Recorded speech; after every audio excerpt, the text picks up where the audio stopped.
Okay, thank you, sir.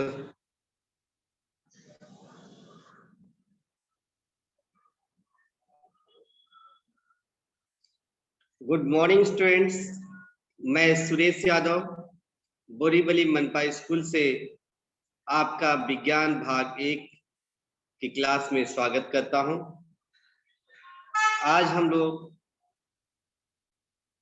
ध्वनि के बारे में पढ़ने वाले हैं, जिसे साउंड बोलते हैं इंग्लिश में। इसकी पहली की कक्षाओं में आपने ध्वनि के बारे में, ध्वनि के प्रकार आपने पढ़ा होगा, जैसे अनुप्रस्थ तरंगे, अनुदैर्ध्य तरंगे, यहाँ तक कि आपने ध्वनि का हवा में वेग भी देखा होगा। जैसे कि आप सभी को मालूम होगा, ध्वनि का हवा में वेग 3 × 10⁸ मीटर पर सेकेंड होता है। 3 × 10⁸ मीटर प्रति सेकेंड यह जो होता है ध्वनि का वेग हवा में होता है। मैं आपको कुछ पेपर प्रेजेंट कर रहा हूं, सही विद्यार्थी ध्यानपूर्वक देखें।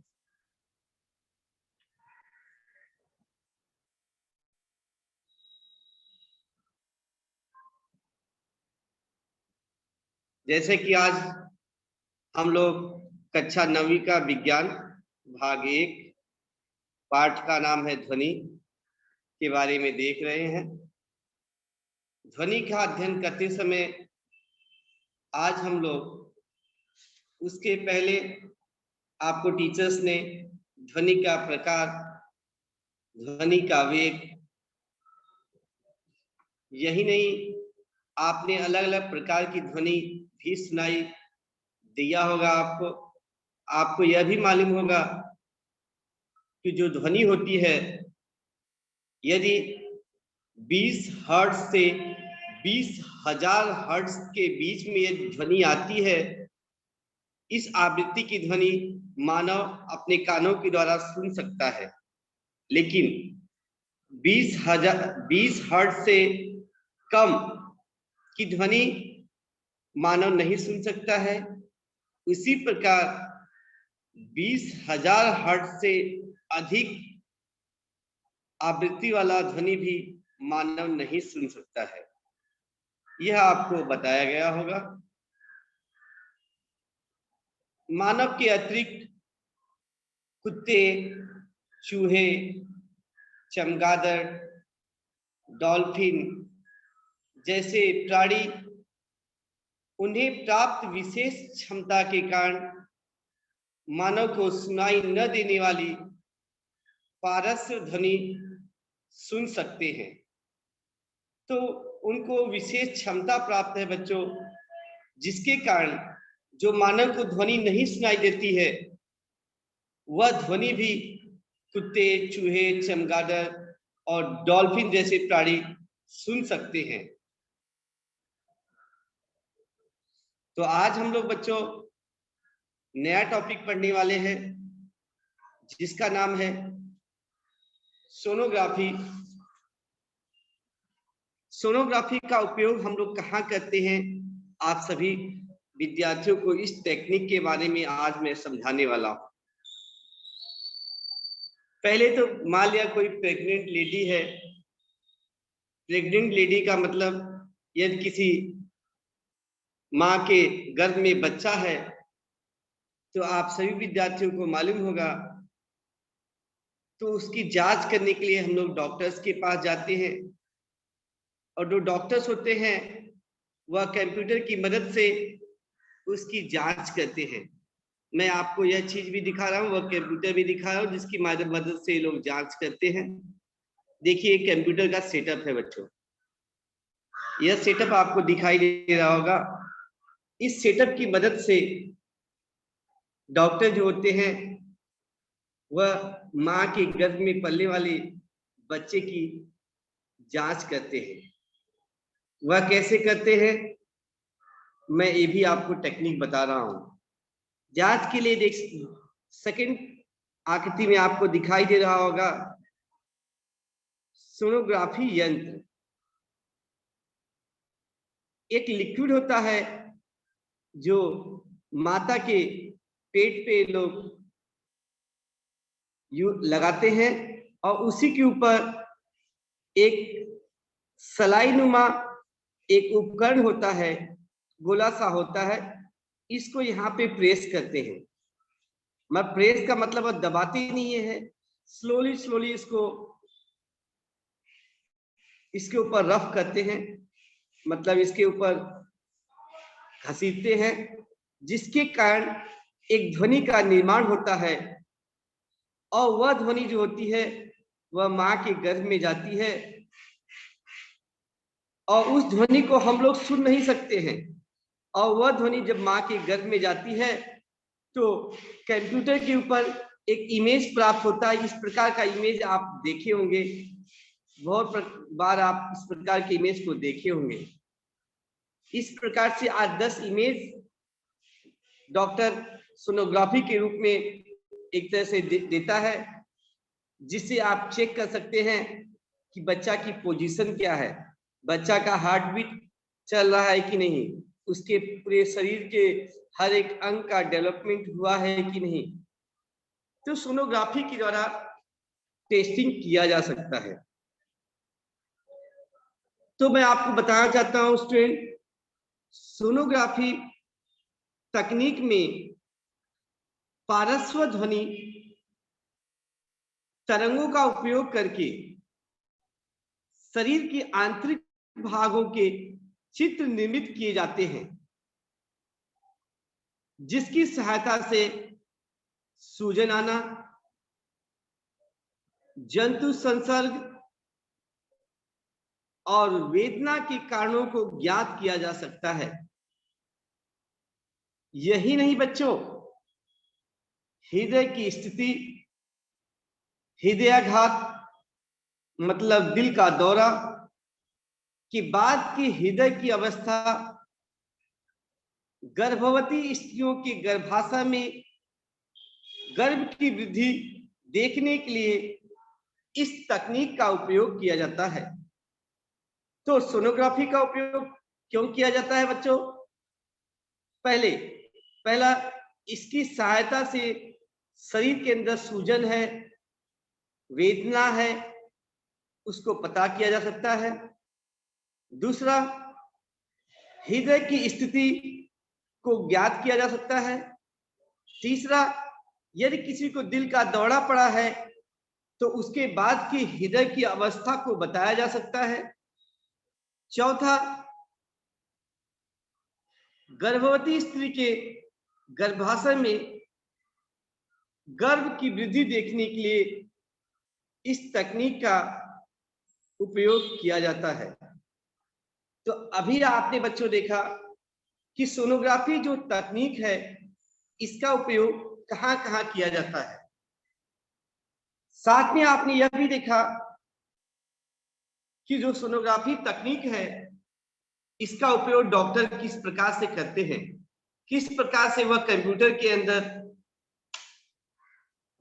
उसके चित्र को देख सकते हैं, यह आपने अभी देखा। बच्चों यही नहीं, इस तकनीक में एक छोटी सी सलाई होती है और इसमें एक विशेष प्रकार का द्रव का उपयोग किया जाता है। सलाई और त्वचा के बीच संपर्क उचित प्रकार से होने तथा पार्श्व ध्वनि का पूर्ण क्षमता से उपयोग करने के लिए इस द्रव का उपयोग किया जाता है। यह जो द्रव होता है वह त्वचा पे द्रव लगाकर सहलाई की सहायता से उच्च आवृत्ति की ध्वनि द्रव में से शरीर में संचित की जाती है और शरीर के आंतरिक भाग में परावर्तित ध्वनि को पुनः सलाई द्वारा एकत्रित किया जाता है।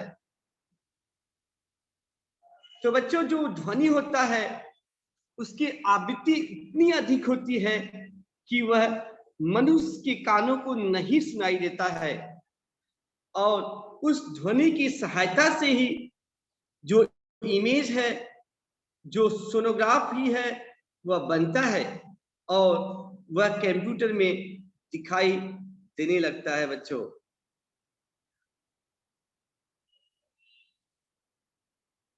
तो बच्चों एक बार मैं फिर से आपको बताना चाहता हूं कि यह आपका कंप्यूटर है, जिसकी सहायता से आप देख सकते हैं कि पेट के अंदर क्या तकलीफ है, हृदय के अंदर क्या तकलीफ है, हृदय की अवस्था कैसी है, इसको डॉक्टर कैसे उपयोग करते हैं।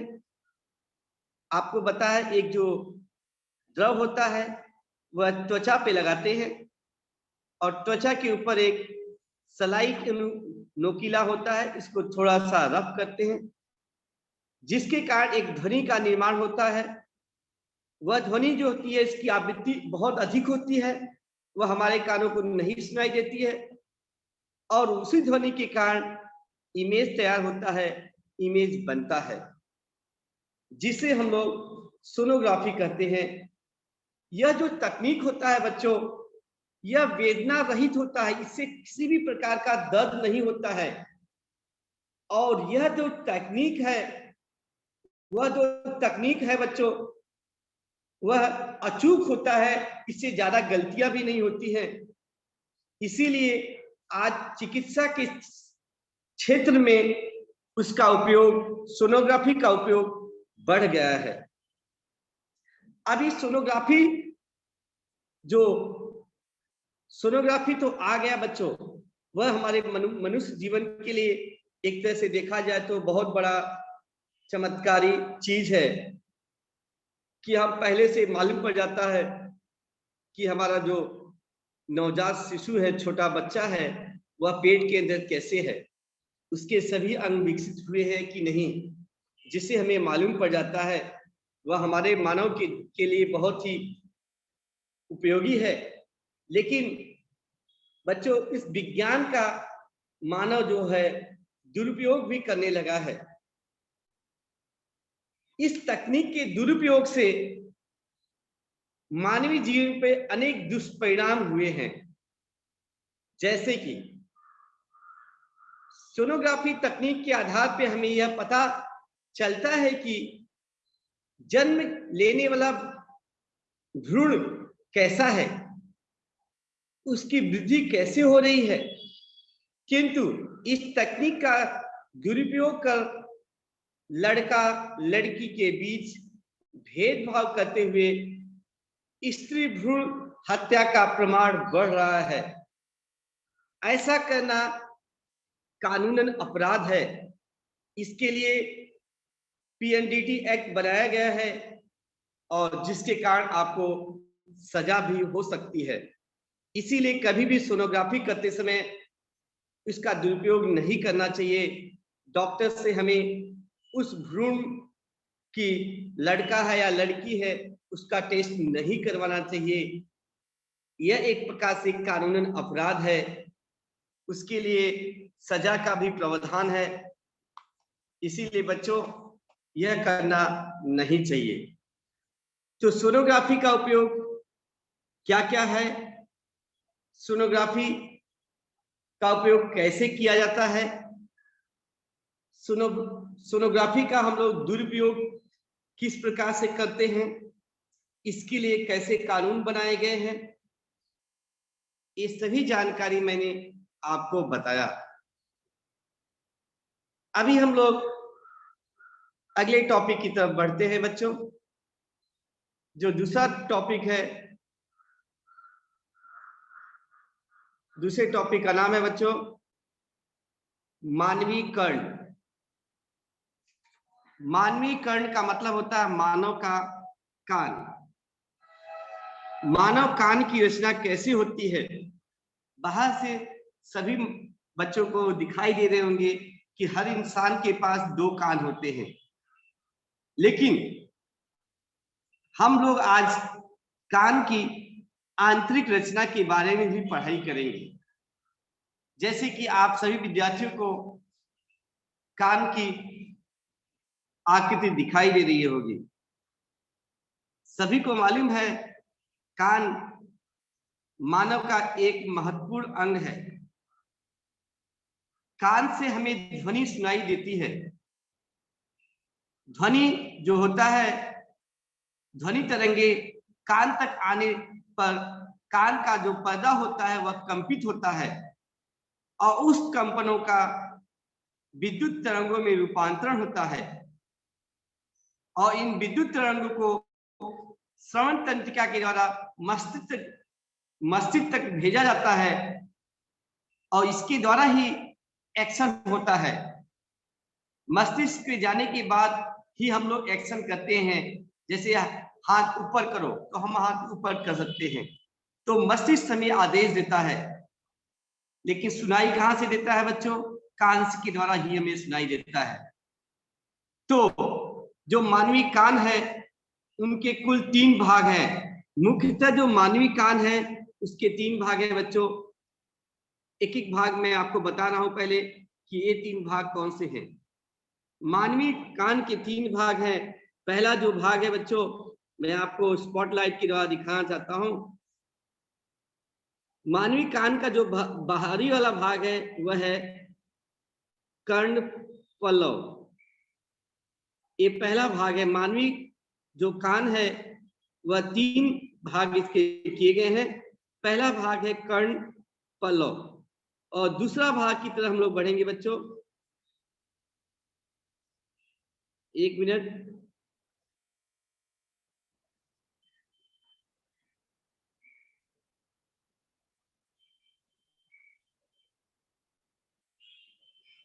तो पहला भाग जो है कर्ण पल्लव है बच्चों। तो हम लोग पहले भाग को देखते हैं कि यह क्या होता है। जो मानवीय कान का जो सबसे बाहरी भाग है, यह भाग ध्वनि एकत्रित करता है और एकत्रित ध्वनि श्रवण नलिका से मध्य कर्ण की खोखली जगह तक पहुंचाता है। यह मानवीय कर्ण का पहला भाग है जिसे हम लोग बोलते हैं कर्ण पल्लव। तो जो पहला भाग कर्ण पल्लव है वह ध्वनि को एकत्रित करता है। मतलब ध्वनि जो होता है वह कर्ण पल्लव की ओर से ही जाता है और कर्ण पल्लव से होते हुए देख रहे होंगे आप, इस प्रकार से वह जाता है अंदर। जो कि अंदर जो होता है वह खोखली जगह होता है, वहां पे पहुंचता है। वह मानवीय कर्ण का पहला भाग है। अभी हम लोग दूसरे भाग के बारे में देखेंगे बच्चों। अब दूसरा भाग देखते हैं बच्चों। पहला भाग जो होता है ध्वनि को एकत्रित करता है और एकत्रित करते हुए ध्वनि को कर्ण पल्लव के पास पहुंचाता है। और दूसरा जो भाग है वह है, स्टूडेंट्स मैं आपको दिखाना चाहता हूं, 1 मिनट।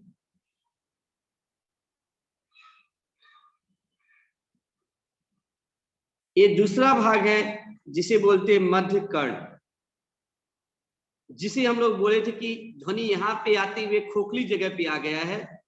जो खोखली जगह पे आया है बच्चों, इसी को बोलते हैं मानवीय कर्ण का दूसरा भाग, जिसे बोलते हैं मध्य कर्ण। मध्य कर्ण में क्या होता है? मध्य कर्ण की जो जगह है, आप देख रहे होंगे बच्चों, जो मध्य कर्ण की जगह है वह खोखली होती है। इस खोखली जगह में पतला पर्दा होता है जिसे हम लोग झिल्ली बोलते हैं। जब माध्यम से संपीड़न कर्णपटल में पहुंचता है, उस झिल्ली के कारण ही दाब बढ़ने लगता है और जब दाब बढ़ता है झिल्ली के ऊपर तो इसमें कंपन होता है और इस कंपन के कारण ही, ध्वनि तरंग के कारण ही बच्चों कर्णपटल पर कंपन होता है। और जब कंपन होता है तभी ये वह आवाज होती है, सुनाई देगी बच्चों। यहाँ पे जैसे कि कोई भी यदि एक तरह से हम लोग बोले झिल्ली है, यहाँ पे ये तेज आवाज हो रही है, आवाज पहुंचेगी तो इसके अंदर थोड़ा तो कंपन होता है और उस कंपन के कारण ही, ध्वनि तरंग के कारण ही कर्णपटल में कंपन होते हैं और इसके कारण ही आवाज सुनाई देती है। बच्चों, यह मानवीय कर्ण का दूसरा भाग रहा, जिसे हम लोग बोलते हैं मध्य कर्ण। मानवीय कर्ण का दूसरा भाग मध्य कर्ण है। मानवीय कर्ण का पहला भाग मैं आपको बताया कर्ण पल्लव, जहां से ध्वनि एकत्रित किया जाता है, और जो ध्वनि एकत्रित किया गया है वह सीधी खोखली जगह से होते हुए मध्य कर्ण के पास आता है।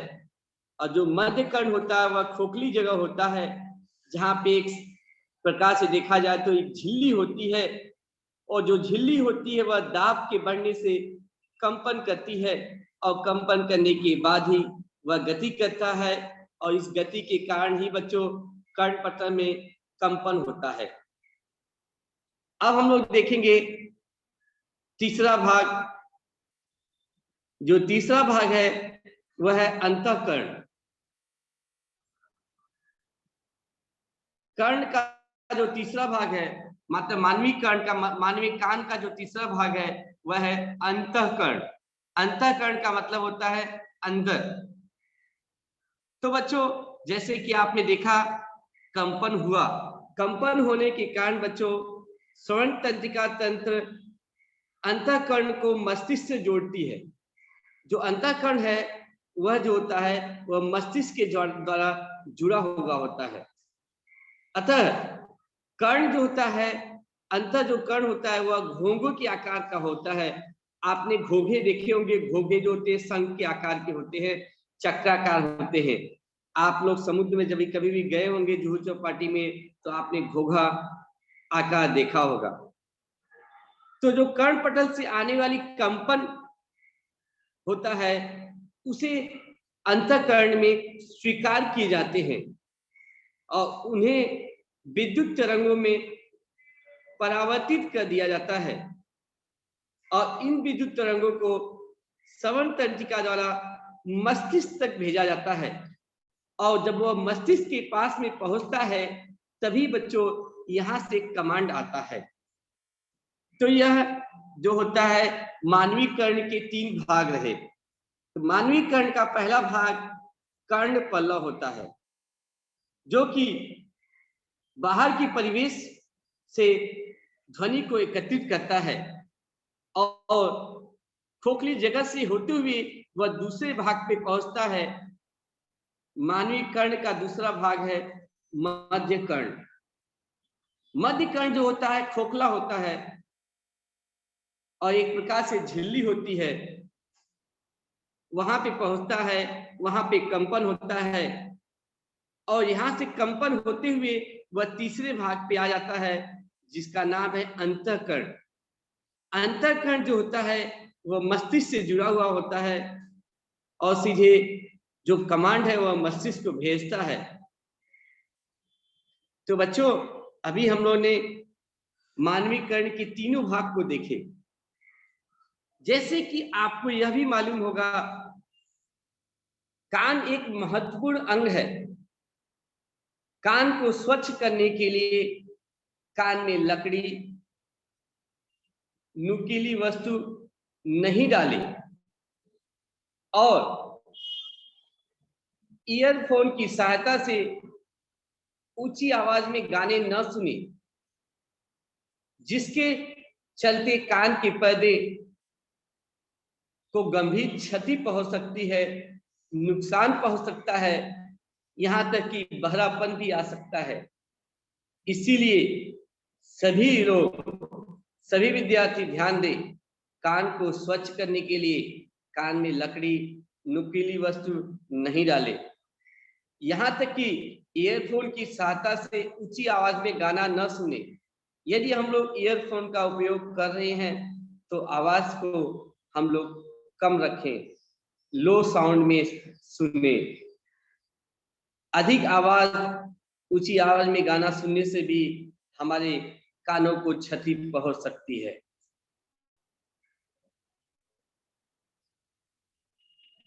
तो बच्चों, मैंने अभी आपको कर्ण 3 भाग बताया।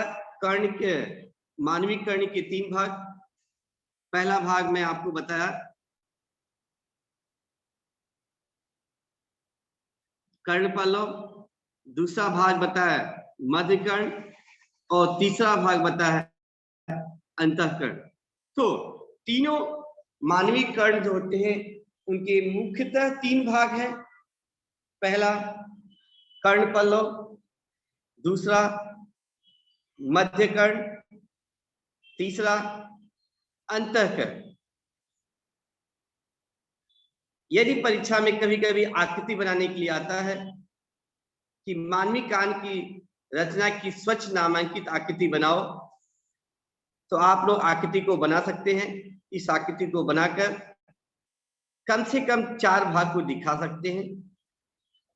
कभी कभी मानवीय कर्ण की रचना भी आती है, तो आप आकृति बना के मानवीय कर्ण के तीनों भाग को आप 2-2 लाइन में एक्सप्लेन कर सकते हैं।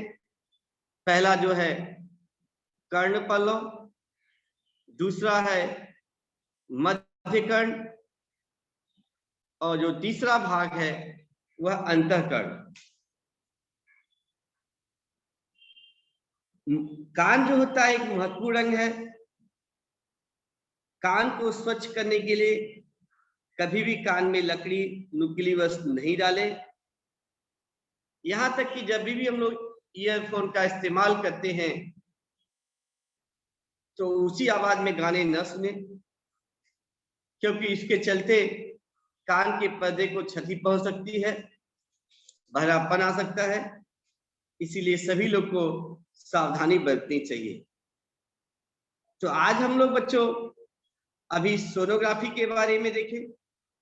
सोनोग्राफी से क्या कैसे उपयोग करते हैं, कहाँ कहाँ उपयोग करते हैं, यहाँ तक कि इस तकनीक का उपयोग हम लोग इसका दुरुपयोग भी कैसे करेंगे और दुरुपयोग के लिए क्या क्या कानून बनाए गए हैं, वह चीजें मैं बताया आपको।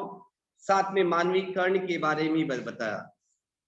अभी बच्चों हम लोग कुछ प्रश्न हल करते हैं, कुछ गणितीय प्रश्न देखते हैं कि इस लेसन के अंदर यदि गणितीय प्रश्न आते हैं तो किस प्रकार से हल करने होते हैं।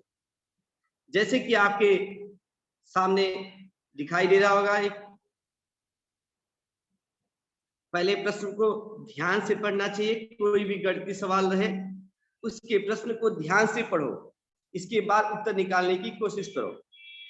जो भी दिया गया है उसे ध्यान से पढ़ो और दत्त में लिखो।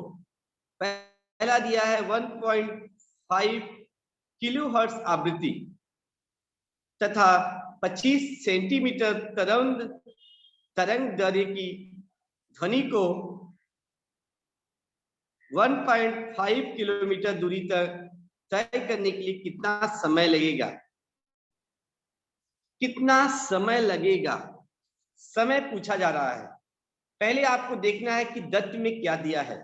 1.5 किलोहर्ट्ज आवृत्ति। आवृत्ति का मतलब होता है बच्चों फ्रीक्वेंसी। जो आपको फ्रीक्वेंसी दी गई है, आवृत्ति जो दी गई है, इसको म्यू लेटर के द्वारा दर्शाया गया है। देखो ये म्यू लेटर है बच्चों, 1.5 किलोहर्ट्ज है।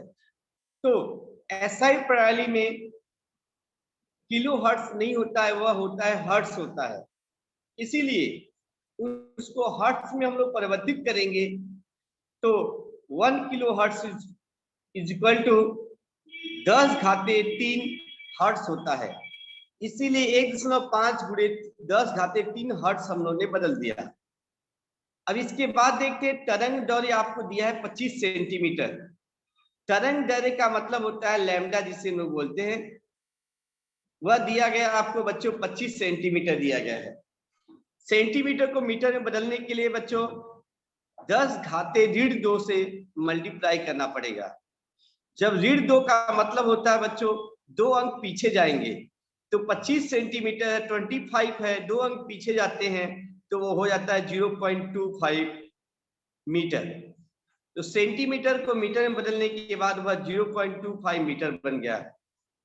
और तीसरी जो आपको दिया गया है बच्चों, ध्वनि को 1.5 किलोमीटर तय करने के लिए, तो दूरी जो दी गई है वह दूरी दी गई है 1.5 किलोमीटर। किलोमीटर को हम लोग मीटर में बदलते हैं, तो मैं इसके पहले भी बताया आपको, किलोमीटर को मीटर में बदलने के लिए किलो हर्ट्ज को हर्ट्ज में बदलने के लिए 10 गुणे 10 घाते 3 से हम लोग इसमें मल्टीप्लाई कर देते हैं। तो 10 घाते 3 से हम लोग मल्टीप्लाई करेंगे और हमें ज्ञात क्या करना है बच्चों, हमें समय ज्ञात करना है। समय का मतलब होता है टी, हमें ज्ञात करना है। जब हमें टी ज्ञात करना है तो इसके लिए हमें सूत्र की जरूरत पड़ेगी। जैसे कि आप सभी विद्यार्थियों को इसके पहले सर ने आपको बताया होगा, ध्वनि का वेग जो होता है उसका सूत्र होता है बारंबारता गुणे तरंग दैर्घ्य। ध्वनि का वेग बराबर बारंबारता गुणे तरंग दैर्घ्य, यह सूत्र होता है ध्वनि का वेग ज्ञात करने के लिए। सूत्र को शॉर्टकट में इस तरह लिखेंगे, v बराबर म्यू इंटू लैम्डा। यह आपका सूत्र होता है v बराबर म्यू इंटू लैम्डा। अब इस सूत्र के अंदर मान को स्थापित करो। जैसे म्यू का मान है 1.5 इंटू 10⁻³ इंटू लैम्डा का मान दिया गया है 0.25। जब हम लोग इसको मल्टीप्लाई करेंगे 0.25 से बच्चों, जो 1.5 इंटू 0.25 हम लोग जो करेंगे तो 0.375 इंटू 10⁻³ हो जाता है। 10⁻³ का मतलब होता है 3 डिजिट आगे जाएंगे। जब लोग 3 डिजिट आगे जाते हैं तो आपका जो वेग है v बराबर हो जाता है 375 मीटर प्रति सेकेंड। 375 मीटर प्रति सेकेंड यह आपके v का वेग हो जाता है। तो v का वेग हो गया 375 मीटर प्रति सेकेंड। लेकिन प्रश्न के कथनानुसार हमें समय ज्ञात करना है। समय का सूत्र होता है समय बराबर दूरी बटे वेग होता है। दूरी बटे वेग, तो दूरी का आपको दी गई है, दूरी आपको दी गई 1.5 इंटू 10⁻³, यह आपका दूरी है। अभी वेग आपने ज्ञात किया, वेग ज्ञात किया कितना, 375 मीटर प्रति सेकंड हमने वेग ज्ञात कर लिया। अभी हम लोग 10 घाते जो 3 है, 10 घाते 3 का मतलब होता है 3 जीरो आगे ले जाएंगे। 1.5 इंटू 10 घाते 3 मतलब होता है 10 के आगे 3 जीरो मतलब 1000 से मल्टीप्लाई करेंगे तो उत्तर आ जाता है 15,000। मतलब एक तरह से देखेंगे तो 1500 से उत्तर आता है। 1500 बटे 375 का जब हम लोग डिवाइड करेंगे स्टूडेंट, तो डिवाइड करने के बाद आपको उत्तर प्राप्त होगा। तो टी का मान जो होता है वह 4 सेकंड आएगा। तो ध्वनि को 1.5 किलोमीटर दूरी तय करने के लिए 4 सेकंड लगता है, यह इसका उत्तर होगा। तो इस प्रकार से कोई भी गणितीय सवाल यदि आता है परीक्षा के अंदर तो इस प्रकार से हल करने रहते हैं। यहाँ पे 2 चीजें ज्ञात करनी है, इसीलिए कभी कभी परीक्षा में यह सवाल 3 से 4 मार्क्स के लिए आता है। यदि छोटा सवाल आएगा तो वह 2 नंबर के लिए भी आ सकता है। तो इस प्रकार से हम लोग कोई भी गणितीय सवाल को हल कर सकते हैं। गणितीय सवाल को हल करने के लिए पहले हमें दत्त मालूम होना चाहिए। दत्त मालूम होने के बाद सूत्र का उपयोग करो, सूत्र के अंदर मान रख के उसका उत्तर निकालो। यहां देखो 2 सूत्र का उपयोग किया गया है। v बराबर मतलब ध्वनि का वेग v बराबर बारंबारता गुणे तरंग दैर्घ्य, और दूसरा जो सूत्र का उपयोग किया गया है समय बराबर दूरी बटे वेग। दोनों सूत्र का उपयोग करने के बाद हमें समय की गणना हुई। समय आपका t बराबर 4 सेकेंड आपको यह प्राप्त हुआ है। तो इस प्रकार से हम लोग गणितीय सवाल को हल कर सकते हैं। वही नहीं बच्चों, यदि उसकी आवृत्ति मनुष्य को कानों के ऊपर जो ध्वनि सुनाई दे रही है, यदि उसकी आवृत्ति 20,000 हर्ट्ज से अधिक होती है तो हम हमारे कानों को नहीं सुनाई देगी। वही नहीं, यदि 20 हर्ट्ज से कम भी होगी तो वह आवृत्ति भी हमें हमारे मानव कान को सुनाई नहीं देगा। फिर आप बोलेंगे फिर वह आवृत्ति किसे सुनाई देगी? तो इसके पहले मैं आपको बताया यह सब जो आवृत्ति होती है मानव को नहीं सुनाई देगी, लेकिन मानव के अलावा कुत्ते, चूहे, चमगादड़, डॉल्फिन जैसे प्राणी, उन्हें प्राप्त विशेष क्षमता के कारण मानव को सुनाई न देने वाली ध्वनि वे सुन सकते हैं। वही नहीं बच्चों, आपने ये एक और सुना होगा, चमगादड़ जो होता है वह अंधेरे में भी चल सकता है। तो चमगादड़ अंधेरे में कैसे चल सकता है? क्योंकि चमगादड़ का जो अंग है, कान, नाक, आंख इत्यादि जो होती है, इनके जो अंग है वह बंद कर उन्हें अंधेरे में छोड़ने पर चमगादड़ बेधड़क अंधेरे में उड़ सकता है। क्योंकि कान बंद किए जाने पे चमगादड़ इधर उधर टकराते, यदि चमगादड़ के कान को बंद कर दिया जाए तो चमगादड़ इधर उधर टकराने लगेंगे, क्योंकि आंखें खुली होने पर भी उन्हें उसका उपयोग नहीं कर सकते हैं। क्योंकि जो चमगादड़ होता है वह अंधेरे में उड़ने की जो उसकी क्षमता है वह कानों पर निर्भर करता है, क्योंकि यह ध्वनि जो होता है वह कानों से ही सुन सकता है, जिसके कारण सामने के पदार्थ के अस्तित्व व दूरी के बारे में चमगादड़ को अंधेरे में अचूक ज्ञात हो जाता है। क्योंकि चमगादड़ जो होता है एक ध्वनि भेजता है और वह ध्वनि टकरा के वापस आती है, जिससे इसे मालूम पड़ जाता है कि आसपास कोई चीजें हैं कि नहीं है, जिसके कारण वह बेधड़क वह अंधेरे में चल सकता है। किसकी सहायता से बच्चों? वह कानों की सहायता से चल सकता है। आंखें बंद कर दोगे फिर भी वह बेधड़क चल सकता है। किसकी सहायता से? कानों की सहायता से। तो इस प्रकार से बच्चों हम लोग जो सवाल है वह हल कर सकते हैं। तो बच्चों आज के इस ऑनलाइन क्लास में हम लोग ने पहला जो टॉपिक है वह सोनोग्राफी देखा। सोनोग्राफी का उपयोग हम लोग कहां कहां करते हैं? जैसे कि पहला, हृदय की स्थिति जानने के लिए, दिल का दौरा के बाद हृदय की अवस्था जानने के लिए, सूजन शरीर में आ गया है उसको जानने के लिए, गर्भवती स्त्रियों के गर्भाशय में गर्भ की वृद्धि देखने के लिए इस तकनीक का उपयोग मतलब सोनोग्राफी का उपयोग किया जाता है। सोनोग्राफी का उपयोग करके हम लोग भ्रूण में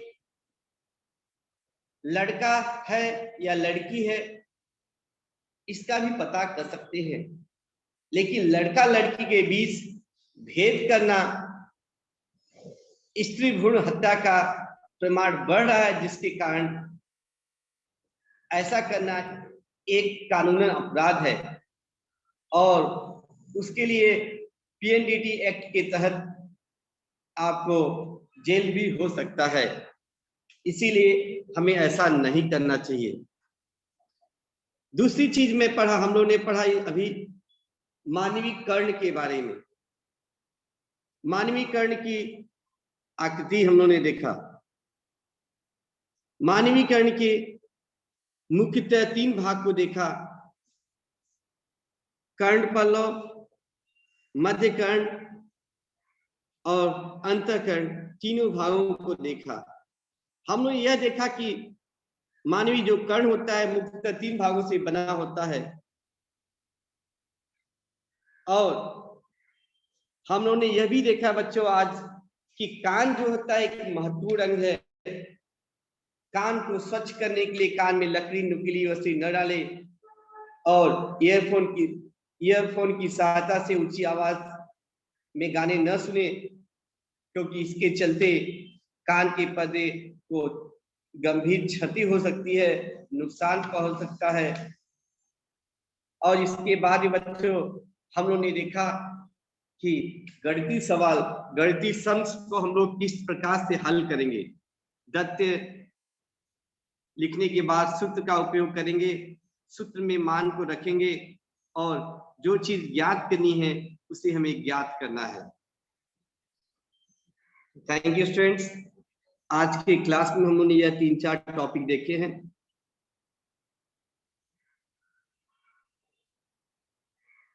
किसी को कोई डाउट है तो वह पूछ सकता है।